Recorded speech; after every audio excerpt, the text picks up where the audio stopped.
one woman said she's hiding a son in the wash machine and she's going to go out to the terrace. Could you imagine? A Jewish woman calls and she says, I'm hiding my child so I could go out to the terrace and they'll kill me so they don't kill my children. And she says, please send someone to pick up my children. And that's what we were handling. And I couldn't believe it was real. I thought it was a crank because, you never understand things like that could happen. This is a very powerful episode. Eli Beer runs United Hatzalah, and it's a group of volunteers of people who take time out of their busy day for no money at all to go and help others. But on October 7th, it was a lot more than just helping others. It was risking their lives to help others, to save others, and we get into it. This episode is more intense than usual, so I definitely have that trigger warning for you, but I encourage you to watch the entire episode. There are things that we should not look away from, and also you need to hear the message of hope that Eli has, and especially stick around to the very end, because that how everything came into place in Eli's life is really beautiful with that story. This episode is in memory of Shevin David ben Yaakov Shleima, as well as Miriam Sarah bas Yaakov Moshe. You will hear about how BitBean are your personalized software developers and how they're going to help your company not just survive, but thrive. You're going to hear about how you should, and why now is the best time to purchase land, an apartment, a place in Israel with Tomer. You will hear about the incredible ear suit that I've been rocking by Twillory and how much I love them and the discount. And you're also going to hear about Smach Zevulun. You've heard about Smach Zevulun, and now you have the opportunity to get involved. Here is my candid conversation with Eli Beer. I'm Yaakov Langer, and you're listening to Inspiration for the Nation. Eli Beer, nice to see you again. A lot has happened since we've last spoken. And I want to jump right into it. Where were you on October 7th, and what was your experience like? Well, I was celebrating Simchas Torah with my family in Yerushalayim. We were actually in a hotel in the center of Yerushalayim. And we had a beautiful night before. The night of Simchas Torah was one of the nicest nights I had. And I don't remember anything of it now. But I know it was beautiful. And it was with my family and friends. And went to sleep very late. Woke up 6:25 when the Hatzalah, United Hatzalah dispatch called me up on my phone. I jumped. Why is Hatzalah calling me so early? Usually they call me if they have an emergency nearby and they know I'm there, and all of a sudden they say something weird is happening, and I said, what's happening? They said missiles attacks and everywhere, and then all of a sudden I hear sirens in Yerushalayim. And I said, okay, I hear, but that's not unusual. I mean, we had a ceasefire. That morning we had a ceasefire, October 7th, 5:59 in the morning, we had ceasefire. I didn't understand what's so unusual that they break a ceasefire. They said that we're getting hundreds of phone calls and they can't handle it. Usually the Hatzlah command center has 10 dispatchers early in the morning. During the day we have 30 dispatchers. That morning we had 10, and they couldn't handle the phone calls. They have hundreds of people calling. More and more people calling. We have missiles. We hear missiles falling. We hear gun shooting. So I jumped out of bed, and that's when my day started. And you've had crazy crisis and emergencies before. Obviously, that's what you guys deal with. Have you ever dealt with something on this scale? Not even close. I dealt with terrible. Every event that someone dies or someone is really critically injured is a traumatic event. Is the end of the world for the people that happen to. Going to a bomb attack and seeing people killed in a restaurant or in a bus. It's something you'll never forget, because you're there and people's lives ended in 1 second. Families were destroyed. Never forget the bombing in the Yerushalayim buses or in the restaurants like Sbarro and other Hillel, Cafe Hillel, and you find people My first cousin I found in a bus that blew up in the center of Yerushalayim, Eli Beer. My first cousin who made Aliyah, and he was killed. And that second is the worst second. You can't think of anything else but the terrible. But if you count all the 35 years of my life in working and saving lives every day, I don't think one day of my life I wasn't involved with United Hatzalah and Hatzalah in general. if you put all these 35 years together, it's nothing compared to one day of Simchas Torah. So at what point did you start to formulate what actually was taking place? When I got to the Hatzalah command center, it was very early in the morning. I jumped out of bed. I ran downstairs. On the way, I actually saw a Hatzalah New York volunteer, Charles Groh, who lives nearby you here. Sure. And he's like, what's going on? What's going on? I said, put on your jacket. Come with me. And he said, what are you talking about? I said, we're going to fight.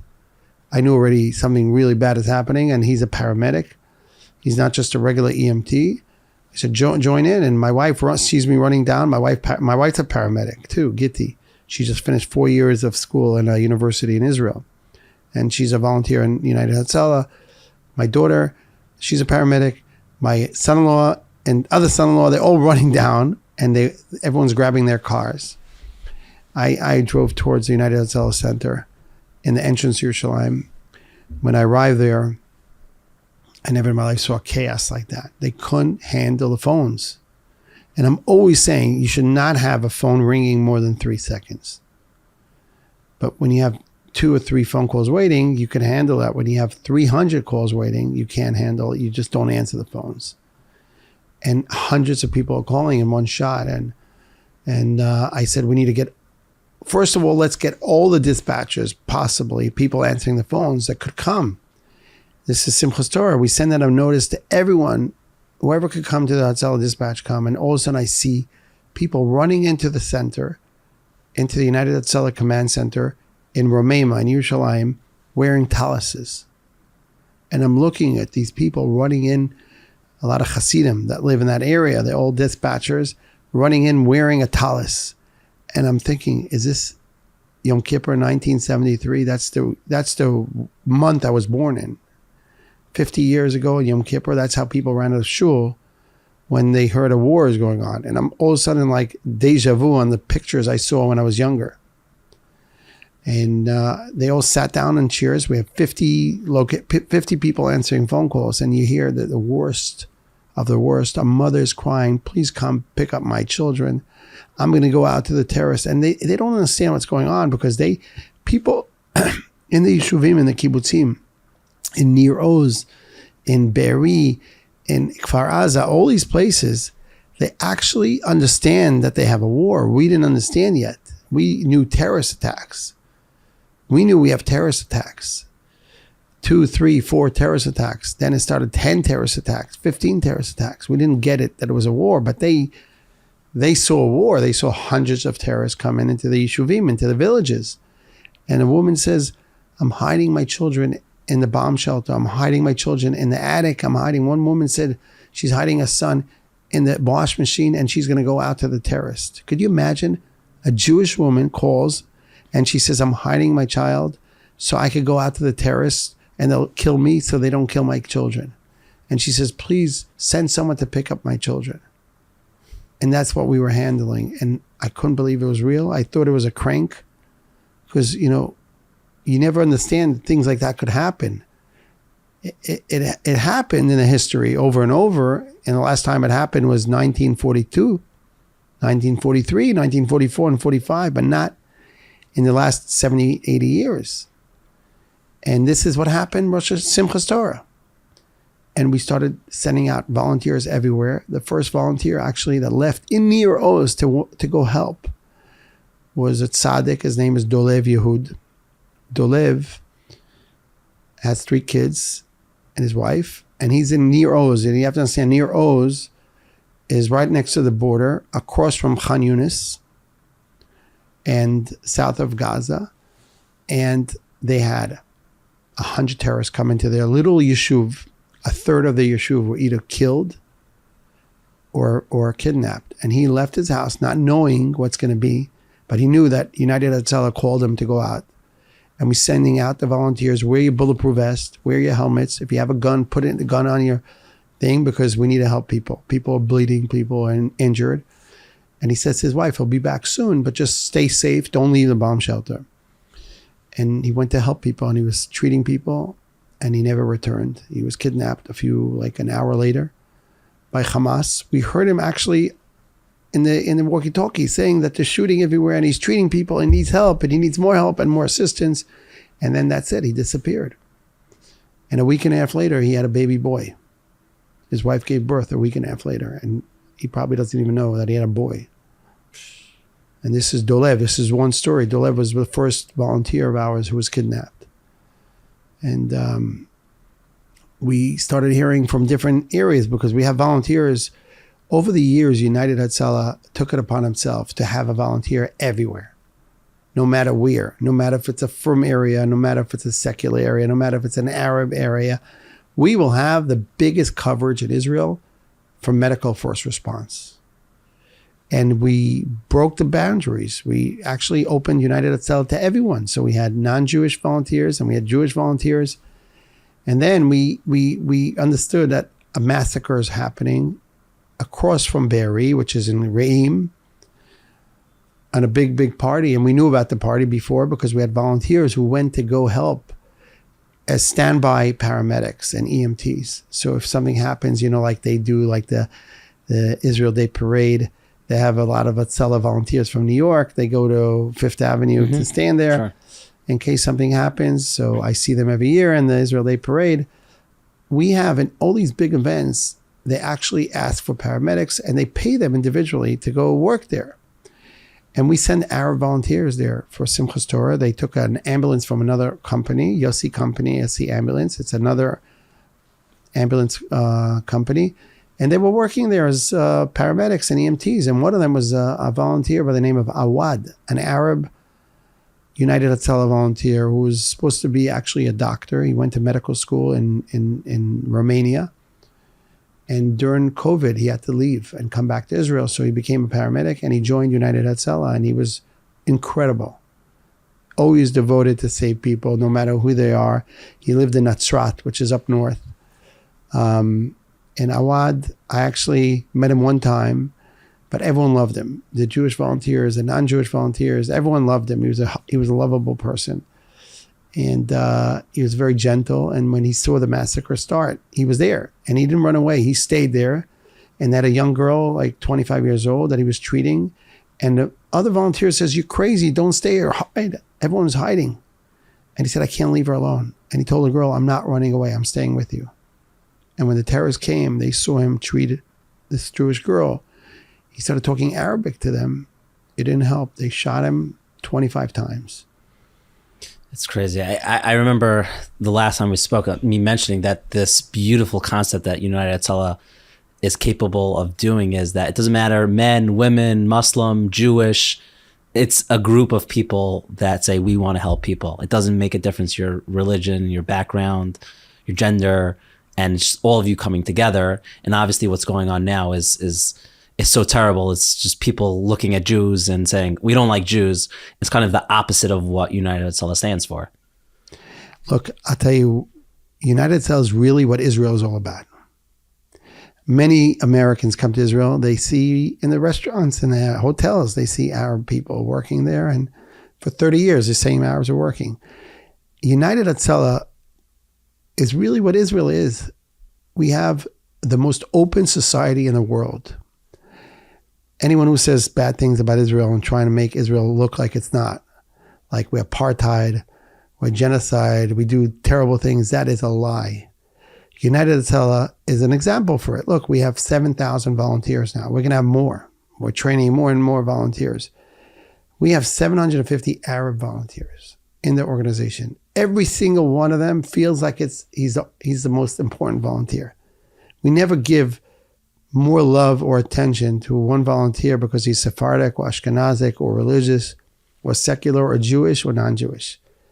If you save lives, if you join the family of angels in orange, which we say, Malachim Bekatom, if you want to be an angel of saving lives, you're welcome. If you want to be, Chas v'shalom, a bad person, there's other organizations for you. We're Hatzalah. We're not Hezbollah. So we always say, you're welcome. If people come to us, they train for a year. They learn how to save lives. It takes 1 year to become a volunteer by us. And once they join, the Kiddush Hashem to see Arabs come to United Hatzalah and come between mostly religious volunteers, firm volunteers. They see them and they all of a sudden connect, and they have respect a lot more, and their families around them. Awad, who died that day, trying to save a Jewish woman. Awad had a funeral with thousands of volunteers who came, and people who came, Jewish people who came, and they drove the ambucycles, like 50 ambucycles in front of his Aron. And they made him a funeral that was such a Kiddush Hashem. Hasidim from Bnei Brak came to this funeral. Wow. And this is, like we say, during the Holocaust, we had a lot of situations that even Germans, some Germans, very few, unfortunately, not enough, or Polish people or Ukrainians, some of them decided to save Jewish people. And we need more of them. And I think this is, United Hatzalah is a good way to connect people. We'll be right back this week's episode with Eli Beer, but first I need to show you all what is going on in Israel, and it will blow your mind. We have Jordan from Smach Zevulun. Can you explain what exactly is Smach Zevulun? Absolutely. Yaakov, imagine having the schusim of Torah giants on your shoulders, that when you're here working, you have people learning and you share in all their schar. That's what we enable at Smach Zevulun. Smach Zevulun facilitates authentic and halachic Yisachar Zevulun partnerships with vetted Talmidei Chachamim across Eretz Yisrael. We are, thank God, endorsed by incredible Gedolei Yisrael, from Rav Shimon Galai to Rav Avigdor Nevensal, from Rav Shraga Steinman to Rav Rumshor here in America. And what we do is we enable such a partnership, an ancient partnership, to be reignited. These are personal relationships. These are bonds that it's not a transaction. It's unlike any other form of giving that you've done before. Just to give you a little story of how this all got started, is that there's a friend of mine who called me one day and he asked about if I knew about Yisachar Zevulun. He told me that he was contemplating doing a partnership with somebody in his community, and it was a big financial undertaking. Him and his wife ultimately decided to do it. They signed the shtar, and he's walking back to the car with his Rav. And his Rav says, you have no idea how much bracha you're going to see from this.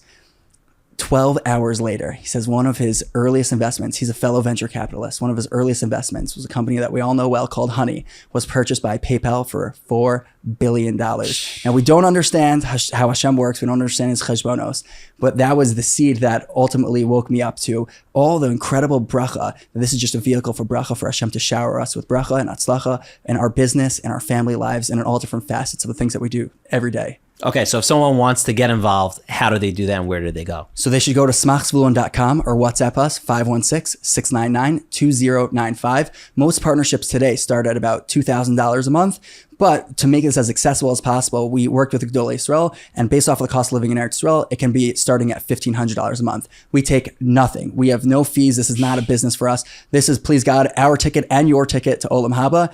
And so if you want to reach out, we would love to work with you. We would love to find you the right person and the right partner and the right family to make sure that you get everything that you want out of this partnership and then more. That's beautiful. When I think of Achdus and unity in Klal Yisrael, the Yisachar Zevulun model is the way. And I love that how you say you're reigniting an ancient tradition. Absolutely. It is so amazing. Okay, folks, you heard it here. Go to smachzevulun.com or reach out and link in the show notes and get connected and find your partner today. Did you see more volunteers running into the danger, or more volunteers saying, like, listen, I got to take care of my family. I want to help others, but I got to protect my family? I could tell you something, that once you wear this vest, you all of a sudden have the responsibility on your shoulders that you say, there is no way, I'm not going to help. And we actually had situations where we had to tell people, in that area, you're not going in. Wow. And they wanted to go in, and we said, you're crazy. We had a team called Avi. It's on TV in Israel. It's called like 60 Minutes. Mm-hmm. It's a show on Channel 12 in Israel. And they featured a story about 3 volunteers from guys from Yerushalayim, from Givat Zev, sure, who left their home, jumped on a Hatzalah, United Hatzalah ambulance, and they said goodbye. You see on the video cameras of the ambulances, it's a 20-minute show on TV on Israel. What a Kiddush Hashem. They left their home. They were firm, so they didn't open the radio. They didn't know a war is going on. They heard the Hatzalah walkie-talkie and everything. And when they got there, we said to them, I was sitting in the dispatch, I said, do not go in through that area. It's too dangerous. It's closed.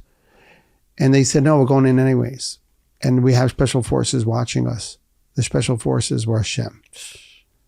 And they didn't want to say, they didn't want to know. No answer. Like, we went in, our volunteers went in. My wife, Gitti, said goodbye to me before she went in. What was that like?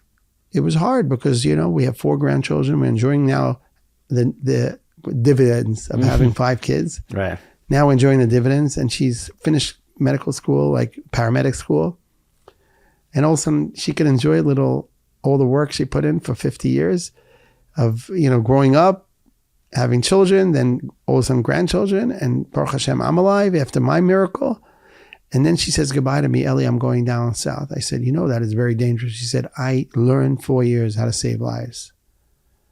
I'm not going to stay outside. I'm going to help. People need me.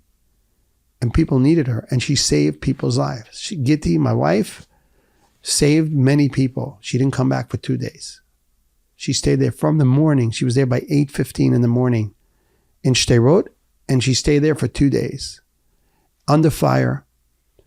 She ran from one patient to another patient, did not relax for a second. And then all of a sudden I hear a story about her afterwards. Gitti, she went out of Sderot because they were shooting in that area, so they had to go from the other side. And they see in the main road where all the dead bodies were, my wife sees a car on the side of the road with fire around it, and she sees 2 dead people. Unfortunately, he saw dead people everywhere. So it's not like you could stop for every dead person because they knew everyone is dead. They shot them so many times, there was no way of saving them. And my wife says to the ambulance driver, stop the ambulance. And he says, why? No one's alive here. And this was dangerous there. And she says, let's get them out of the car, that they shouldn't burn, that the family should bury something. And they go under fire into that ditch where the car was. And they schlepped these 2 young Israelis, the Jewish people, and they schlepped them up to the road, put them laying down on the road, and then continued, left them there. At least they should not burn, because all the cars were burning, because the Hamas was so evil. Not only they wanted to kill everyone, they wanted to make sure nothing is left. They wanted to make sure to distinguish the Jewish people. It's wild. It's crazy because there's a sacrifice to someone being part of United Hatzalah is that, okay, there's a lot of family time, and sometimes you put yourself in some forms of danger, but never to this extent, because it's a full-blown war. There's so much uncertainty, and you have people just running in, like your wife or any volunteer that ran in, like they really don't know what's going to be. And there's rockets, missiles being shot at, and people running around with guns, and people getting kidnapped, and you having these people. It's one thing to, okay, I want to save a life, but I want to risk my life to save a life is a whole nother dimension.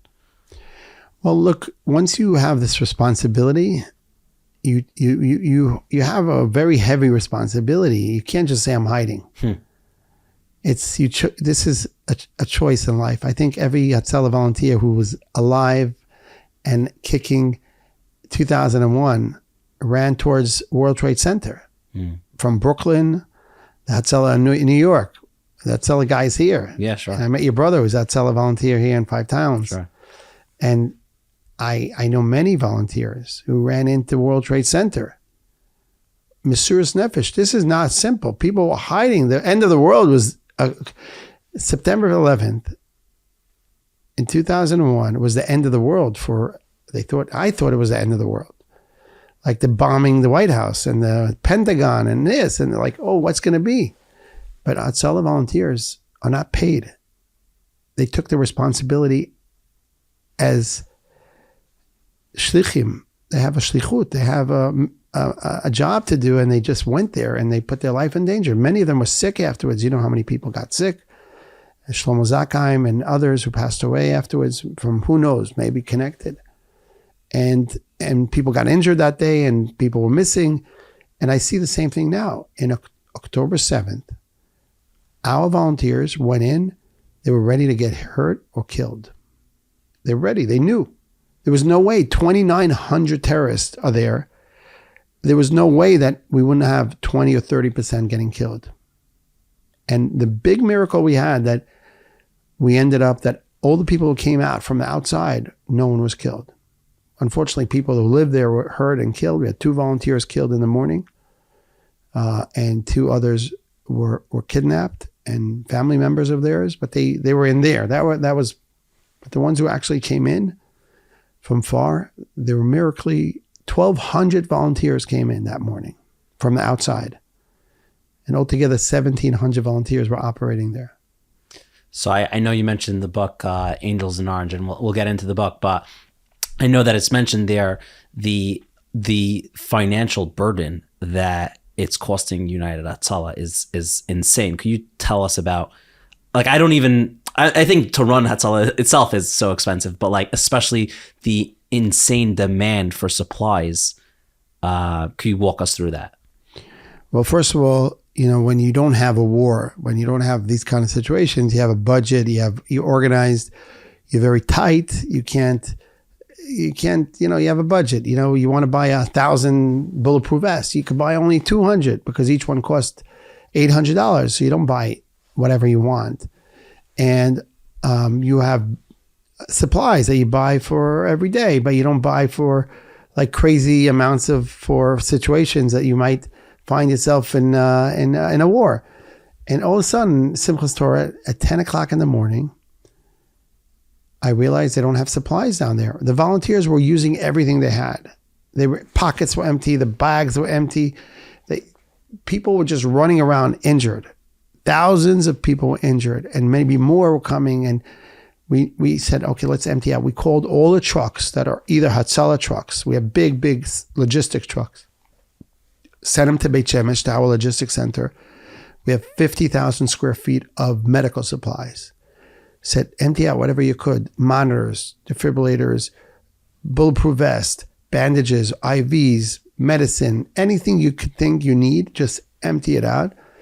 And they emptied out everything into trucks. And volunteers drove down to south under fire. Big trucks. These are not tiny little motorcycles. And they went down and they opened up 5 hospital fields, like really triage centers, like big tents where medical supplies were there. They were doing triage on victims that were coming there. And our ambulances were coming from all over. We had volunteers who came from Netanya with ambulances, from any city, Rishon LeZion, from Rehovot, from Yerushalayim, from Bnei Brak, from everywhere. Volunteers just jumped into the ambulances, went down to the 5 different triage centers that we had, picked up patients and left. And they needed medical supplies all the time. And then soldiers started coming down, and the army bases were all taken over by Hamas. Could you imagine? Our biggest army bases were not ours anymore. And this was like, it was unheard of in the history of Israel, that inside Israel, our army bases are taken. So all the supplies the army needed that day, we gave them. They needed every medical, the soldiers came from home. They didn't have any supplies with them. So they came in with their uniforms. They needed supplies. They needed different things. Unfortunately, we also gave out other things. That we had guns that were left over by soldiers that were killed. So we gathered everything by us. And then other soldiers who came, they needed guns. So it became like centers for supplies and logistics. And then we started sending a little later our helicopters, because it was very, very dangerous. And actually the armies, the air control of Israel said, don't bring helicopters. It's too dangerous. And our pilots, who are all Air Force pilots originally, they said, we're going in anyways. And they just picked up. That's something that never happened in Israel, that a helicopter just go up whenever he wants. And we have these Lahak United Hatzalah helicopters, fully loaded with everything, just jumped down. And so I said that morning, I said to my guys, we have to make a decision. We're opening up everything, no bureaucracy, no registration. Anyone who wants equipment, just give it to them. Wow. And we decided to buy, actually on Shabbos, Simchas Torah. I don't think I ever did that before. I told Eli Polak and Dovi Mezel, who was with me, just call any supplier you have, start ordering equipment. And because we knew we were going to have a big shortage. Monitors, ultrasounds that you could see inside a stomach or chest to see someone's injured and where he's injured. And we started ordering all the equipment that Shabbos. One of the saddest things that I read in the book is that there was so many people that were hurt or killed that any person who got there first, they had to make a decision of like, they saw a bunch of people and they're like, who has the best chance of living? Which is, it's such a traumatic thing to, in a way, it'd be like, oh, I can't help them because maybe if it was just them, I could try to help them. But you know what? That person has a better chance, like choosing who to save, because there's only so many volunteers that actually made it to the tons of people that were killed or hurt. I think there is no doubt that a lot of people did not make it because we didn't have enough people. And the area was so big and so wide and so dangerous. And we learned a lot from that. I think we operated the best out of everyone. We were really unbelievable in terms of United Hatzalah, but we could have done more. And if I never, my wildest, I always came here in America and spoke about donating and being prepared for war. I always spoke about it. People always said, yeah, when a war starts, call me up. I said, let me be prepared a little before. I want to have 5,000 bulletproof vests. I want to have 5,000 helmets. I want to have all the monitors and defibrillators and everything we need. You should have everything there in case something big happens. I thought about a war that happens with Hezbollah, God forbid. It could be terrible, thousands of victims. But it was always hard to convince people to get prepared when it's not, when times are good. Times are good. People don't want to prepare. And actually, I think we were the most prepared, more than the army, of course. And no one thought it's going to happen. And then ended up that whatever we did prepare, we were incredible. But now I realize we could have done more. And we are getting ready for another round. And we're getting ready for, chas v'shalom, a Hezbollah war, which could be a lot worse. I mean, Hezbollah are very different than Hamas. People have to understand Hezbollah, the difference between, what's the difference between a mouse and a hamster? I don't know if you ever heard that. I don't know. What is it? PR. They're both the same, but the hamster has better PR. Well, great PR for a hamster. Great PR. Yeah. So you're hold on. In this comparison, the difference Hamas is between a mouse? Hamas. No, the difference between ISIS and Hamas. ISIS did exactly what Hamas did. They're both cruel, no humane, nothing to them, zero. They teach their children from day one to hate other people, and especially Jews. They teach them that killing other people is a mitzvah. Right. That's what they teach. Hezbollah are a little different. They want to kill the Israelis. They have focus on Israelis, and they're not looking for the PR of cutting people's heads. But when they plan things ahead. They're Iranians, they're smarter, they're not as stupid as the Hamas. How killing and taking videos of the way they kill. Right. It's so dumb. It's a different mentality. And that's why, by the way, the big miracle, no one ever spoke. I think I'm the first one talking in the podcast about this. The biggest miracle we had, that the Hamas and Hezbollah are not best friends. Because they were planning, now we know it, to make this attack together. That's what they want to take over the north. Hamas will take it down, take the south, and they get the Palestinians to join in from the thing, and Israel would have been over. Think about Yerushalayim, 5,000 terrorists in Yerushalayim. That's Simchas Torah. 5,000 terrorists could have taken over the Yerushalayim. And they had the manpower. But they were so scared of telling the Hezbollah what they're doing, to lose credit. They thought they're going to do it on their own. They hate the Hezbollah. They hate us more, but they didn't want to share the Hezbollah. That was our big miracle that day. So really, I was prepared for years for war in a different capacity with Hezbollah, of missile attacks towards Israel, not the type of brutality and massacres that the Hamas did. No one ever imagined this could happen. And now we realize that these things can happen together. So we have to prepare ourselves. We do drills almost every week now. Triage deals. You just said, like, we have to decide who's going to live and who's not going to live.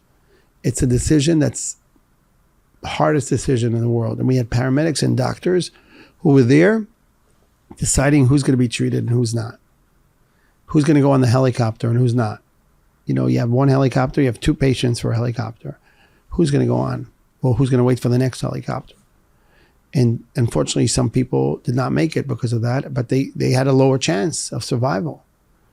And now we're preparing and growing United Hatzalah to the next level. We want to triple the size of the organization, get more volunteers everywhere, get more equipment in different areas, not only in one station in Israel. We have now almost 100 different stations of United Hatzalah, small ones, but get big logistics centers in a few points in the country. So more supplies could be deployed faster. So a lot of things were learned after this, and that's why we need the funds. That's why we raise the money, and that's why we want Israel to be prepared. We will be right back to this week's episode. But first, Tomer, tell us about the real estate in Israel. Why is now the best time to buy an apartment in Israel? I tell you what, it's never a wrong time to buy in Israel. It was always right time. And as much as it feels like you don't, you think you missed an opportunity, and I know such people. I know someone in my life, I won't say who, for the past like 10 years, they've been like, oh, should I? Every single year, they're like, I should have done it. And I'm like, just do it now. Stop wasting the time. Just do it now. I created this website, asktomer.com. The website is simply a way to reach me. That's it. I have got email, phone, WhatsApp.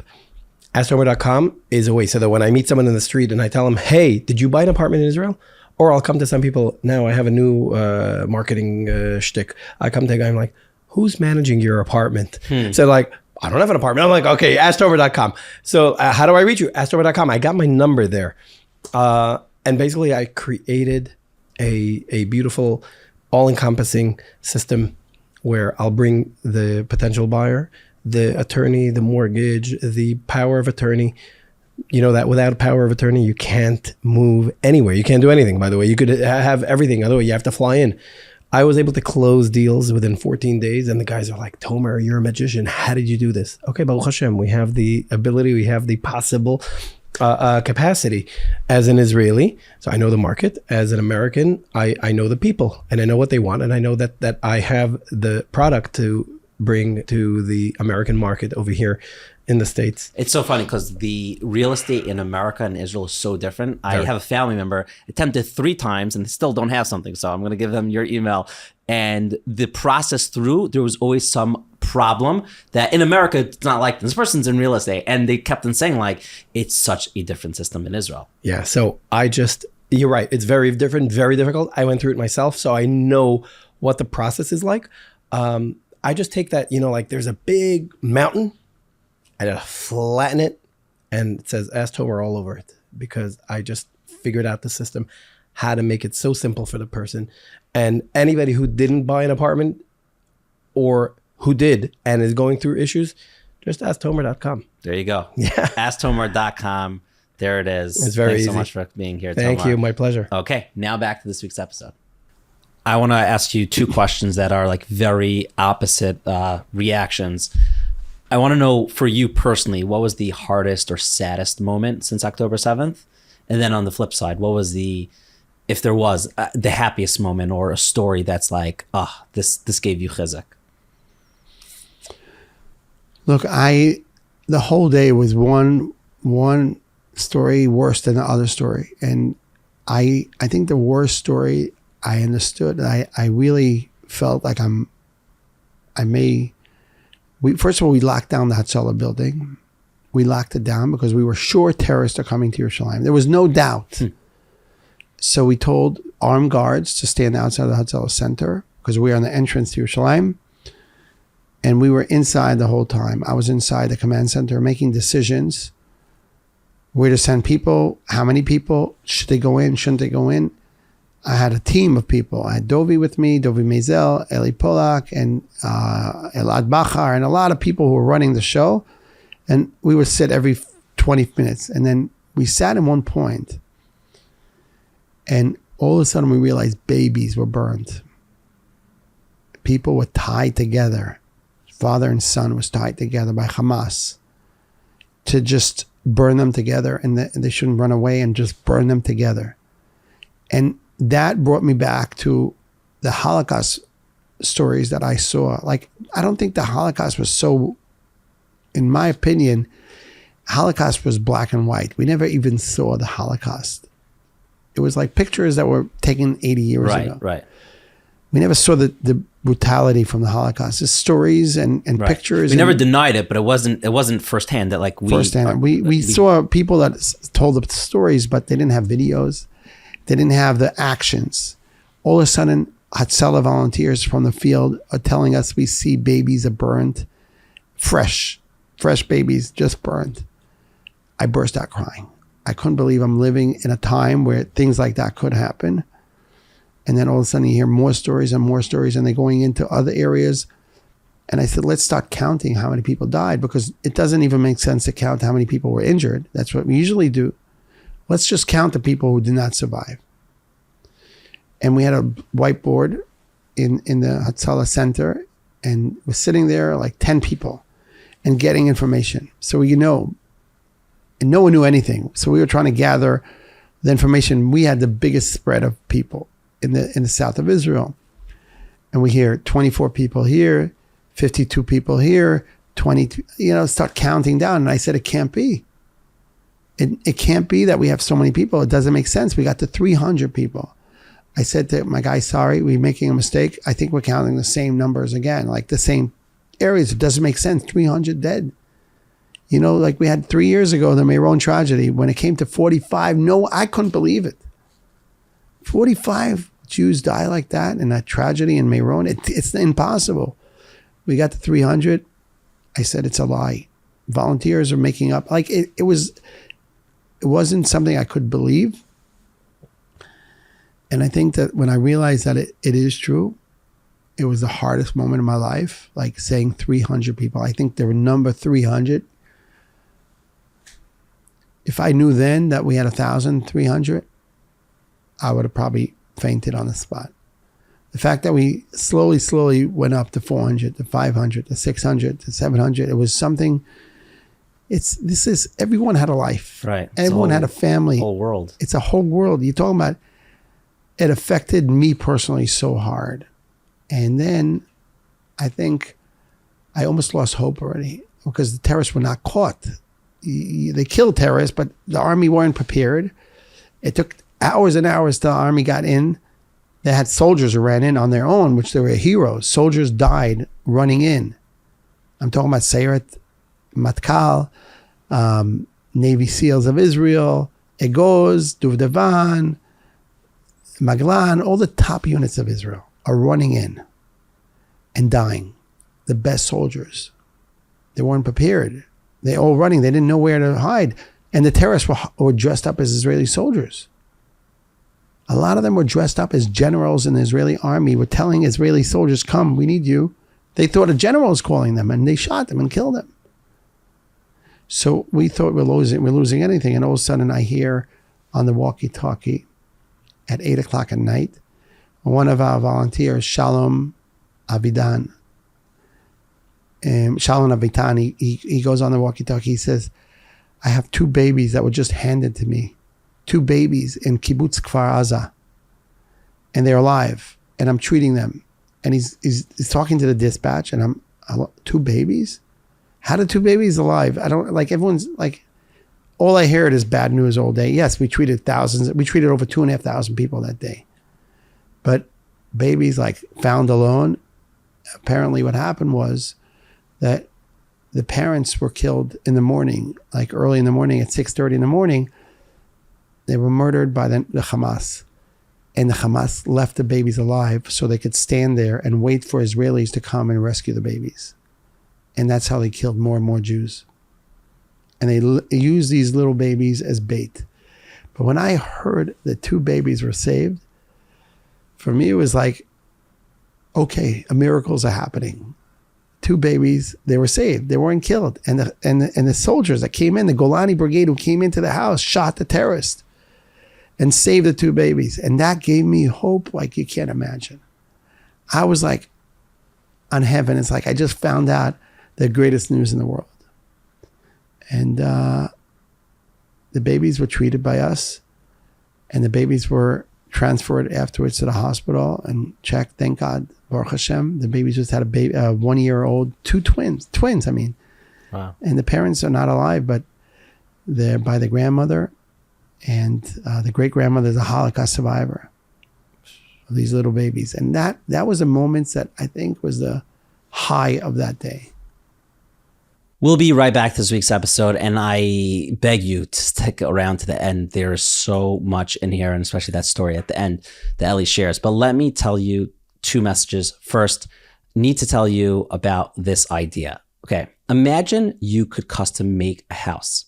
And I'm not just saying custom made like you could choose the temperature of your floor or you could choose the color of your walls. I'm saying like, imagine you could have the outlets, the exact perfect height of how you want it to be. And maybe you're like, oh, I love going to bed and having 17 outlets right near me. Or you know what? I wish my shower had 7 faucets. I don't know. Your house could be tailored towards you in a certain way that perfectly fits you. Enter BitBean. No, they're not in construction, and at least not yet. But they basically come to you, come to your business, and they understand what your business needs to thrive and provide you the software to help those problems get solved. That is what BitBean is about. And I'm particularly going to focus in on this incredible project that they helped Chabad out with Jewish U, where they went in there and the Chabad was they had this dream, right? Rabbi Chaim had this dream of providing a curriculum that, you know, not just the college campuses and colleges could have their own ideas and teach their own courses, but they wanted to teach Jewish U. And they tried the cookie cutter software companies and said, okay, we have this idea, we have this dream to create this curriculum for these Jewish students. And they tried copying and pasting and it just didn't work. They went to BitBean. BitBean's like, wait. Let us fully understand what you're trying to achieve and we will create that roadmap of how to get there. So when they started, they were struggling on 14 campuses. Today, Jewish U has over 3,900 students participating in 132 locations that offer Jewish U and students on their campuses. And they're begging their shluchim to start offering it in more places. And that's exactly what BitBean can do for you and your business. They will understand what you're doing, what you need to do, and help create a system, a software for you to get there. So same way how you would want that dream house built for you, the only way you could do that is if your architect really understands what you need. And that's what they are. They are people that take your dreams and make it reality with the use of systems and software. Go ahead and check out BitBean with bitbean.com. Click on the link in the show notes and let them know that your friends at Living L'Chaim sent you there. You'll hear a lot more about them, and we love them, and they're great people. And now, before we return back to this episode, let me tell you about my experience last week. I went to Florida. I was actually supposed to go to somewhere a lot more exotic for winter break, but who could go anywhere now with what is happening in Israel? So we toned it down. We went to Florida, didn't do much there, and just tried to re-energize. And when I was there, I was hot. It was boiling hot. And I had the air suit by Twillory. And I was literally making fun of my family that was around me. And I was saying, no, you can't borrow my suit. They were wearing these heavy wool suits, which is the classic suits that everyone has. And they were sweating away. Well, I was feeling great. It was hot outside, but you know what? I was wearing the Twillory suit, and it has this incredible breathing material that is you literally have to like hold it up to the sun. It's see-through, but if you put it on your skin, it's not see-through. It's really incredible. I ask you all to go to the website to check them out. Plus, you're going to get $18 off with the code word INSPIRE. Check out the revolutionary air suit by Twillory. Maybe buy a few of their socks and pants and undershirts as well. By the way, I am transitioning to getting only Twillory undershirts. They are so comfortable. Literally by far the most comfortable undershirts I've ever worn in my life. That's a fact. And check out Twillory. You could get $18 off your air suit with the code word INSPIRE. Plus, you will change the way you look at suits. Twillory.com, code word INSPIRE. Now back to my conversation with Eli. It's such a crazy shift because I know with us on our Instagram, we were sharing, like Ben Shapiro donated a bike. I don't know how to say Ambucycle, and like you had the concert, and it was a time that like, okay, we're still in the process of like after COVID. So like Israel was finally like everyone was celebrating over Sukkot. It was such a happy time. And then the contrast to that day and since it's just been nuts. Since then, has there been fatigue? Like it's been, I don't know, 100 as of this recording, 117 days. You guys didn't get like a break, like, okay, you have a week off. Like, no, you're going from, obviously, you know, thank God it hasn't been as catastrophic as October 7th, but like it hasn't stopped since. You know, I still wake up every morning after taking a sleeping pill at night because I can't fall asleep. And I And I wake up the same day. I check the calendar. It's October 7th for me. We're living through October 7th every day. You know, Simchas Torah. I think Simchas Torah is stuck by me every day. And I don't know what's going to be next Simchas Torah. I think the Sukkot that I had this year was the nicest Sukkot ever. We had a beautiful concert of United Hatzalah in Yerushalayim. If you ask me who sang, I don't even remember. It was the nicest Sukkot. Morty Shapiro and Yishai Ribo? Yeah, I think so. At least from the book. Those were there the pictures. But I could just say that Sukkot, we had such a great time of Sukkot, but I don't think anyone here who was in Israel that time, I live in Israel, I don't think anyone that came from anywhere who's listening to us now, was watching this podcast, ever imagined to end Sukkot like this. And I don't think anyone remembers what they did over Sukkot. It's such a trauma for all of us. Every one of us who's watching this now is thinking about the trauma their family went through, their kids went through. Not only in Israel, people around the world. Jews who were anywhere around the world saw what was going on or heard what was going on during Simchas Torah, Shmini Atzeres in America, right? And we were actually living through a life that started that day, and anything before that is in another. I think I can't explain it. It's like I didn't even go through the pictures I had through the concert, through Sukkot. I had a beautiful Hoshana Rabbah. I think the nicest Hoshana Rabbah. Yeah, we posted a video of you dancing. Yeah, dancing. It was a beautiful video. It was unbelievable. I can't even imagine, like, from Hoshana Rabbah jumping to this thing. But I really think that actually I don't want to depress anyone. And we have to remember the miracles. At the end of the day, the reason I agreed and I thought it was so important to do this book, because they have so many stories that inspire people. They have so many bad things we could think about, but think about the little babies. You know, the picture of these little babies here. Wow. These two little babies. I went to see them afterwards and played with them. I gave these two babies ambulances of Hatzlah. And the grandmother comes over to me and she said, you know, my husband was saved by United Hatzalah in Beit Shemesh. They came, he was in an accident. They came within minutes and they saved him. And you hear the story about the grandchildren that were saved. And you have so many inspiring stories about people who are unbelievable. Like every single one of these people who went in, Chesky Rosenbaum, he lives in Kriyat Malachi. He's an incredible guy. He works with Yaakov Shbeki. He does a lot of productions for him. He's a volunteer of ours. He was down from the minute this happened, and he started saving people. He had a big miracle himself, that a tank went over his car. Hatzalah car. Little Hatzalah car.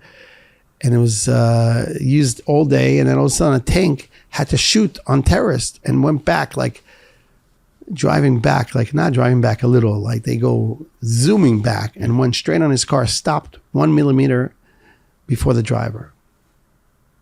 And that's a miracle. Like a lot of miracles, what happened to me, miracles there when I was there that night, and the next day, I had miracles there, like crazy stuff. And I think that Am Yisrael lives in miracles. We have miracles all the time. And yes, we had a reminder for a lot of things, I think, that day. We had a lot of reminders about Sinas Chinam, how bad it is. And we need to do more Ahavas Yisrael. Like that's one of the biggest reminders for all of us. And I always say United Hatzalah should always be an example for everyone. We could get along between right-wing people and left-wing people. We could get between religious and secular. We forget about what happened before Simchas Torah. We had such a machlekes, Rosh Hashanah, Yom Kippur in Tel Aviv. I blame both sides. I don't blame one side. Everyone was the fault. We were all part of this. Everyone was busy fighting with each other. I think now is the time that we're all coming together, and I hope it stays this way. And we win the enemies this way. If we have achdus, we could win. The reason they came Simchas Torah, they wanted to do this years ago, but they found the opportunity because we were busy fighting. It's like, it's reminding me of Purim with like Haman telling Achashverosh, like, now it's the Jews, they're not connected anymore. They're all over the world. They're Yes. not, there's no Achdas. Yeah, I didn't think about that. It's so true. You know, I always said, I didn't understand what Sinas Chinam caused the destruction of Beis HaMikdash.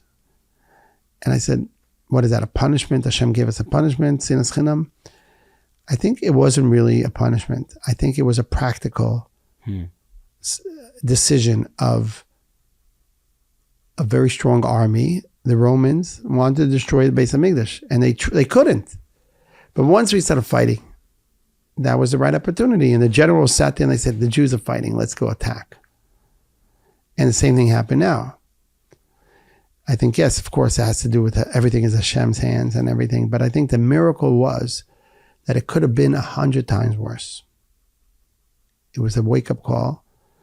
If the Hamas would have been a little more organized, they could have continued.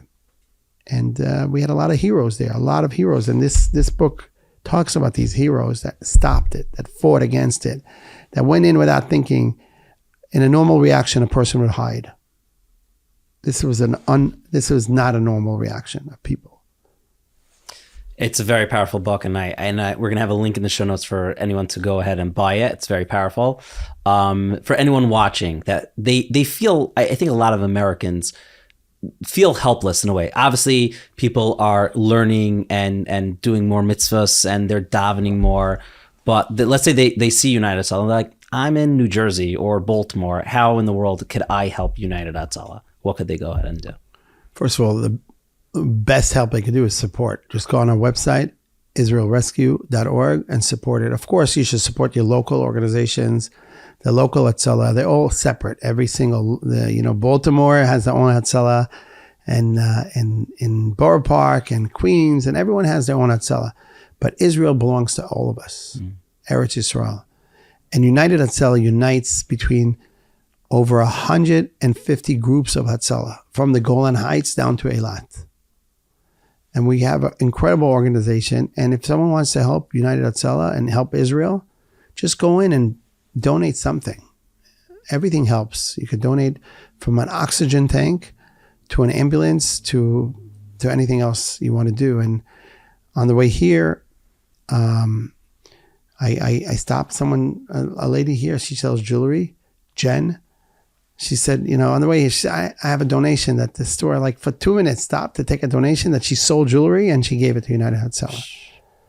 And it's amazing that people do chesed and they want to do something. And it means a lot, because we couldn't have bought one bandage if we didn't have the support.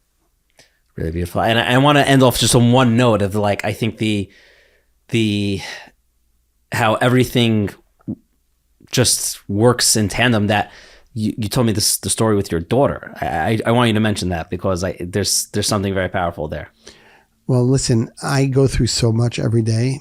I mean, right now, I got news. The reason I came to New York for a few more days, and I shortened my trip because I didn't see my son for a few months. He's fighting in Gaza now, in Khan Yunis. He's in a special force unit, in one of the best units in the Israeli army. He's an unbelievable kid.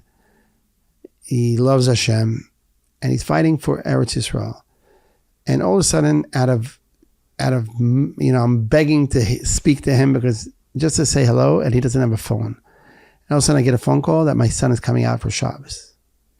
After 2 months, I didn't see him, so I'm flying back to Israel through JFK now. And I got excited to come back home, but unfortunately, yesterday, it ended up good. My daughter, what happened was, we got a call. Originally, we know about everything happening right away. So my wife is we live in Ramot in Yerushalayim, and my wife is a Hatzlah member. We have a women's division in Hatzlah. My wife started it, and she gets a call about, in the beginning, it came as suspicion for a terrorist attack of a car ramping over people. Now, every time a car rams people, it's a suspicion of a terrorist attack. And then it came in as a bad accident, and my wife ran down to the car. She puts on lights. 2 minutes later, she gets there, and she sees my daughter on the floor. My daughter, Dina. She's 16 years old. She was come back from school with her other friends, 4 girls. It was late at night. They had an activity in school, crossing the street. It's raining in the crosswalk, like it's supposed to, and the car just ran into them. And 2 girls, my daughter and another friend, was injured. And my wife gets there. She sees my daughter there, and thank God she was okay. But the first reaction they had is a terrorist. And my daughter broke her leg. A friend broke her leg, and she has bruises everywhere. But she's Baruch Hashem okay. And I see the Nisim every day, and it could have ended up differently. And she was saved. And my wife was the one that helped her. And I'm very proud that I'm always on the side of giving. You know, like I see every day people who are end up in situations where, like I always said, it's always good to be part of the Hatzalah team, the Hatzalah supporters. Always be the side of giving. You know, you should always be busy giving and helping others, and you never know where it's going to help yourself. Amen. Eli Beer, thank you so much for doing this. Thank you for being with you. Thank you. Thank you so much for watching this week's episode. If you got this far in the video or on Spotify, go ahead and tell us in the comments, Kiddush Hashem. It means glorifying God, because that is what the volunteers at United Hatzalah do. And I always think of this amazing line that Mr. Rogers' mother said, that whenever there's a tragedy, look for the helpers. It's such a good focus that, yes, there is terrible things going on around, but look at humanity. Look at the people helping, putting their lives at risk. And that's why United Hatzalah is so beautiful. So go ahead and definitely donate to United Hatzalah if you can. Go ahead and pick up Angels in Orange. This book will make you tear up, but it will also give you strength. There are so many powerful moments in this book, and we obviously touch upon it in this episode. If you have not yet checked out our friends at BitBean, they can take your company to the next level. Check them out. We love them. They're so easy to work with, and they can help and will help you if you let them. And if you haven't yet gotten a place in Israel, what are you waiting for? Every day every day that goes by is another opportunity missed. The pricing of Israel will go up very soon when Mashiach comes. So definitely get in now and check out the link and check out our friend Tomar. Send him an email. If you haven't yet purchased a Twillory suit, use the code word INSPIRE. You will get $18 off on your suit, and you will not only look good, you'll feel good. And of course, if you have the ability to get involved in Smach Zevulun and help someone learn Torah with Menuchas HaNefesh, this is your opportunity to get involved. Click on the link in the show notes or reach out to our friends at Smach Zevulun. And you might be asking, where could you pick up Angels in Orange? Well, you could go to the really beautiful artscroll.com. Yes, they've renovated their website. So easy. I'm pretty sure if you buy 2 books, you get good deals on that. You'll check it out, free shipping. You'll check it out there. Go ahead and buy your book there. Or of course, if you're an Amazon fan, you could go and buy this book in Amazon, or buy it by your local Judaic bookstore or Jewish store. They all carry it, and go ahead and check it out there. If you appreciated this episode, share it with someone. Share it with someone who likes Hatzalah. There's Hatzalah all over, and this episode is very powerful. And we love Eli. We love what he's doing. I think he was talking a lot about, the power of Hatzalah and the ability to help. And we know that the world stands on 3 pillars. And one of the pillars is chassadim, gemilas chassadim, doing good, and you could do good. There's so much inspiration around you. Till next time, l'chaim. Living l'chaim.